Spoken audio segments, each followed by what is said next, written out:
तो आपको क्या लगता है कि जो अभी चुनाव में जो हार हुई कांग्रेस की राज्यसभा चुनाव में, उसे क्या कारण आपको नजर आ रहा है? मतलब जो के अंदर भीतर घात हुई और जो उसके कार्रवाई जो की गई है, क्या सही की गई? देखो, एक वोट का तो मालूम था, क्योंकि कुलदीप जी पहले से ही काफ़ी समय से अपनी बात रख रहे थे, तो कोशिश तो की गई होगी किसी लेवल पर, क्योंकि मालूम था इनका। लेकिन उस बात को भी देखते हुए हमारे पास 30 वोट थे, और 30 वोट के बाद इस तरह से जो हुआ है, तो इसकी इंक्वायरी कांग्रेस पार्टी ज़रूर करेगी और देखें कि ये क्या हुआ और क्यों हुआ। क्या लगता है कि आपको किसने धोखा दिया होगा? क्या जानबूझ के किया गया या गलती से हुआ है? कुछ भी हो सकता है, गलती भी हो सकती है, कुछ भी हो सकता है, लेकिन ये तो पार्टी देखेगी, अब इसकी इंक्वायरी करेगी, क्योंकि एक सीट हमने खोई है।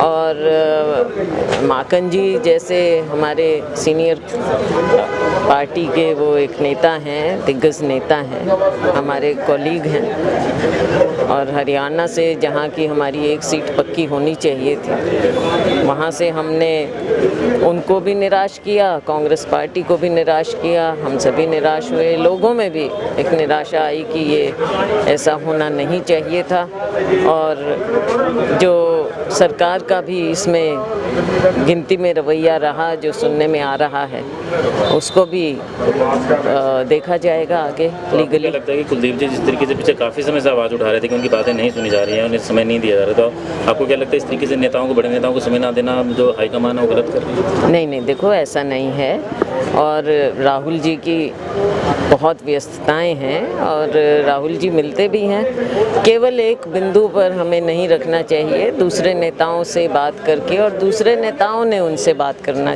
चाहिए थी और कुछ हल निकालना चाहिए था। राहुल जी तो यहाँ पर थे भी नहीं, और आप जानते हैं कि और भी उनकी व्यस्तताएं हैं। हर चीज़ को हम केवल राहुल जी तक ले जाएं या कुछ, वो भी हमारे लिए कोई ठीक बात नहीं है। लेकिन जो बात होती है कांग्रेस के अंदर ही हमें उनका हल निकालना चाहिए, बजाय इसके कि कोई ऐसी एक्शन हो। अब जैसे हुआ तो कांग्रेस पार्टी को एक उसका एक्शन लेना भी पड़ा हाईकमांड को, तो ये तो फिर एक्शन अगर ना लेते तो वो भी, देखो, एक संगठन में एक अनुशासन तो होता ही है और होना चाहिए। तो एक्शन के बाद एक बात ये भी उठी है कि पिछली बार जब पिछले चुनाव थे तो शाही बदली गई थी, तो उसके ऊपर एक्शन नहीं हुआ, उनका पता होने के बावजूद एक्शन। देखो, वो तो अब पुरानी बात है, लेकिन उस समय भी वो जो हुआ वो अच्छा नहीं हुआ था। वो भी एक बहुत बड़ा प्रकरण था जिसने देश भर में हरियाणा के नाम पर जो बात हुई, लेकिन इसमें एमएलएज़ की तो हम गलती नहीं मान सकते कि एमएलएज़ ने कुछ किया। बीजेपी में जा सकते हैं उसके लिए।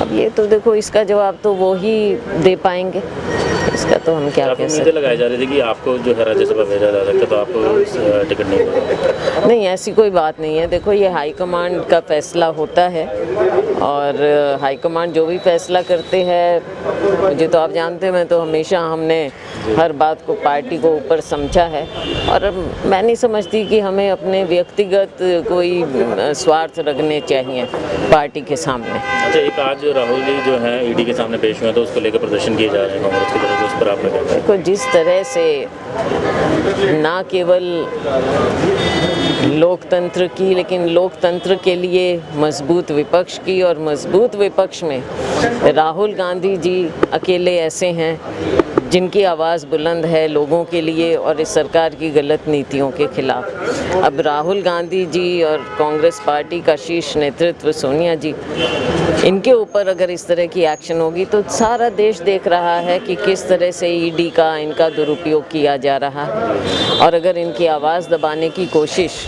ये करते हैं तो इसमें ये पूरी तरह से नाकाम होंगे। ना आप राहुल जी की आवाज़ को दबा सकते हैं, और ना आप लोकतंत्र को इस तरह से गिरवी रख सकते हैं। राहुल गांधी जी एक बार नहीं, बार बार इस चीज़ को उठाते रहे हैं, और ज़्यादा बुलंद आवाज़ में आगे उठाएंगे, और पूरी कांग्रेस पार्टी उनके साथ है, और आने वाले समय में आप देखेंगे कि देश में भी इसका असर जाएगा। आखिर में ये जानना चाहेंगे, जो अभी पूरे देश में मंदिर मस्जिद को लेकर विवाद चल रहा है, ये तो देखो कैसे ये देश इस तरह से धर्म के नाम पर या जाति के नाम पर बांटकर ये देश नहीं चल सकता है। हमारा सर्वधर्म समभाव की बात है। अगर कहीं कुछ किसी की भी गलती है, चाहे वो किसी भी समुदाय का हो, हमें कोई वो नहीं, जो गलती है वो गलती है और वो गलत सबके लिए होना चाहिए। लेकिन चुन चुन कर और अगर जहर फैलाकर हमें सोचेंगे कि हमारा देश आगे बढ़ेगा तो ये कभी नहीं हो सकता है। एक और चीज़ जानना चाहेंगे तो हरियाणा में आपकी कांग्रेस की मजबूती के लिए क्या किया जाना चाहिए, जिससे कि आगे आने वाले चुनाव में कांग्रेस आगे अपना अच्छे तरीके से गलत चुनाव लड़कर जीत हासिल कर सके? देखो, सबको मैं ये पहले भी कहती थी, चाहे जब मैं अध्यक्ष थी, लोगों को मिलजुल कर आगे बढ़ना चाहिए। लेकिन मिलजुल कर चलने के लिए तो सबको मन भी अपने ठीक करने चाहिए और तभी लोगों में हम जा पाएंगे। और लोगों में जाने का कोई विकल्प नहीं है, तभी पार्टी मजबूत होगी। सही सिग्नल भी जाने चाहिए और लोगों के बीच में भी जाना चाहिए। एक बात ये और आ रही है कि कहा जा रहा है कि भूपेंद्र सिंह हुड्डा के खड़ाव जो है प्रदेश अध्यक्ष के पद पर रख दिए गए हैं, क्या वो खुलकर काम कर पाएंगे? देखो, इस तरह की बातें तो कही जाती हैं मीडिया में, तो थोड़ी मिर्च मसाले वाली लगे, ऐसी बातें होती रहती हैं। मीडिया ऐसी बातों को उठा लेता है। उदय भान जी अध्यक्ष हैं और मैंने उन्हें बधाई भी दी और पूरा उनको सहयोग भी देंगे।